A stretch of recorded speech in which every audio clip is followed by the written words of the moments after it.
नमस्कार साईं भक्तों। आज हम श्री साईं सच्चरित्र का अध्याय 7वां करने जा रहे हैं। हम पहले सच्चिदानंद सतगुरु महाराज को याद करते हैं। अनंत कोटि ब्रह्मांड नायक राजाधिराज योगी राज पर ब्रह्म सच्चिदानंद सतगुरु साईनाथ महाराज की जय। बारात संग श्री साईं बाबा का पुनरागमन, साईं शब्द से अभिनंदन, संत का संतों से मिलन, बाबा का रहन सहन व दिनचर्या। बारात संग श्री साईं बाबा का पुनरागमन अर्थात बारात के संग साईं बाबा दोबारा से शिरडी में कब प्रवेश किया। चांद पाटिल धनी मुसलमान थे जो जिला औरंगाबाद के धूप गांव में रहते थे। जब वह औरंगाबाद जा रहे थे तो मार्ग में उनकी घोड़ी गायब हो गई। 2 मास तक उन्होंने उसे परिश्रम पूर्वक खोजा परंतु उसका कहीं पता न चला। अंत में निराश होकर वह उसकी जीन को पीठ पर लटकाए औरंगाबाद लौट पड़े। लगभग 4 मील चलने के बाद उन्होंने आम वृक्ष के नीचे एक फकीर को चिलम तैयार करते देखा, जिसके सिर पर एक टोपी, तन पर कफनी और पास में एक सटका था। फकीर के बुलाने पर चांद पाटिल उसके पास पहुँचे। जीन देखते ही फकीर ने पूछा कि ये जीन कैसी।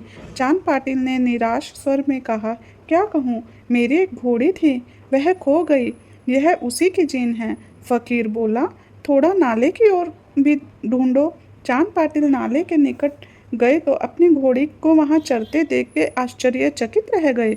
उन्होंने सोचा कि फकीर पहुंचा हुआ लगता है। घोड़ी को साथ लेकर जब वे फकीर के पास लौटकर आए तब तक चिलम भरकर तैयार हो चुकी थी। केवल 2 वस्तुओं की आवश्यकता रह गई थी। एक तो चिलम सुलगाने के लिए अग्नि की और दूसरी साफी को गीला करने के लिए जल की।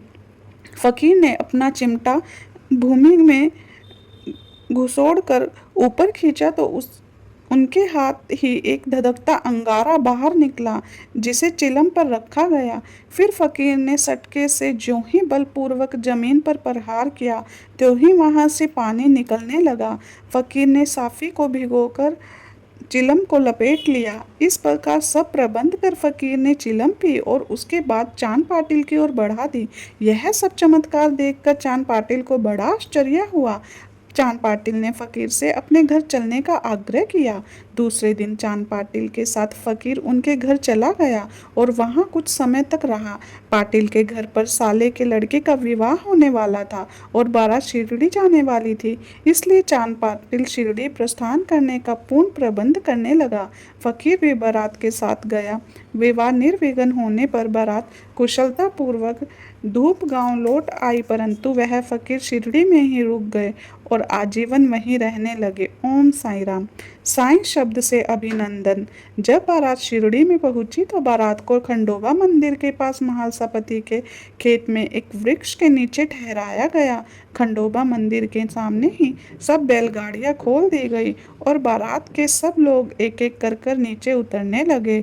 तरुण फकीर को उतरने देख महालसापति ने आओ साईं कहकर उनका अभिनंदन किया तथा अन्य उपस्थित लोगों ने भी साईं शब्द से ही संबोधित कर उनका आदर किया। इसके पश्चात साईं नाम से ही फकीर की प्रसिद्धि हो गई। ओम साईं राम। संत का संतों से मिलन। शिरडी आने पर श्री साईं बाबा मस्जिद में रहने लगे। बाबा के शिरडी आने से पूर्व देवीदास नामक एक संत वर्षों से वहां रहते थे।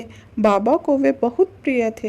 वे उनके साथ कभी हनुमान मंदिर में और कभी चावड़ी में रहते थे। कुछ समय के बाद जानकी दास नाम के एक संत का भी शिरडी में आगमन हुआ। अब बाबा जानकी दास से वार्तालाप करने में अपना काफी समय व्यतीत करने लगे। जानकी दास भी कभी कभी बाबा के साथ स्थान पर चले आया करते थे। पुनतांबे के श्री गंगागीर नामक एक पारिवारिक वैश्य संत भी बहुधा बाबा के पास आया जाया करते थे। जब पहली बार उन्होंने श्री साईं बाबा को बगीचा सींचने के लिए पानी ढोते देखा तो उन्हें बड़ा आश्चर्य हुए। वे स्पष्ट शब्दों में कहने लगे कि शिरडी परम भाग्यशाली है, जहाँ एक अमूल्य हीरा है जिन्हें तुम इस प्रकार परिश्रम करते हुए देख रहे हो। वह कोई सामान्य पुरुष नहीं है, अपितु यह भूमि बहुत भाग्यशाली तथा महान पुण्य भूमि है। इसी कारण इसे यह रतन प्राप्त हुआ है। इसी प्रकार श्री अक्कलकोट महाराज के एक प्रसिद्ध शिष्य संत आनंदनाथ, जो कुछ शिरडी निवासियों के साथ शिरडी पधारे, उनके भी कुछ ऐसे ही विचार थे। उन्होंने स्पष्ट कहा कि यद्यपि यह बाह्य दृष्टि से यह साधारण व्यक्ति जैसा प्रतीत होते हैं, परंतु ये सचमुच साधारण नहीं है। इसका अनुभव तुम्हें भविष्य में होगा। ऐसा कहकर वे येवला मठ लौट गए। यह तब की बात है जब शिरडी सामान्य सा गांव था और बाबा की आयु अभी छोटी थी। ओम साई राम। बाबा का रहन सहन व दिनचर्या। तरुण अवस्था में बाबा ने अपने केश कभी नहीं कटवाए और वे सदैव मस्त मलंग की तरह रहते थे। जब वे 3 मील तक दूर रहाता जाते तो वहां से गेंदा, जाई और जूही के पौधे खरीद लाते थे। वे उन्हें स्वच्छ करके उत्तम भूमि देखकर लगा देते और स्वयं सींचते थे। वामन तात्या नाम के एक भक्त उन्हें नित्य प्रति मिट्टी के 2 घड़े दिया करते थे। उन घड़ों द्वारा बाबा स्वयं ही पौधे में पानी डाला करते थे। वे स्वयं कुएं से पानी सींचते और संध्या समय घड़ों को नीम वृक्ष के नीचे रख देते थे। जैसे ही घड़े वहां रखते वैसे ही वह फूट जाया करते थे, क्योंकि वह कच्ची मिट्टी के बने होते थे। दूसरे दिन तात्या उन्हें फिर से 2 नए घड़े दे दिया करते थे। यह कर्म 3 वर्षों तक चला और श्री साईं बाबा के अथक श्रम से वहां फूलों की एक सुंदर सी फुलवारी बन गई। आजकल उसी स्थान पर बाबा के समाधि मंदिर की भव्य इमारत शोभामान है, जहां हजारों भक्त श्रद्धा से नत होते हैं। ओम साई राम। जय साई राम। साईं बाबा की समाधि मंदिर की जय हो। सतगुरु साईनाथ महाराज जो भी इस अध्याय को सुने उसकी मनोकामना पूर्ण कीजिए। ओम साईं देवाय नमः।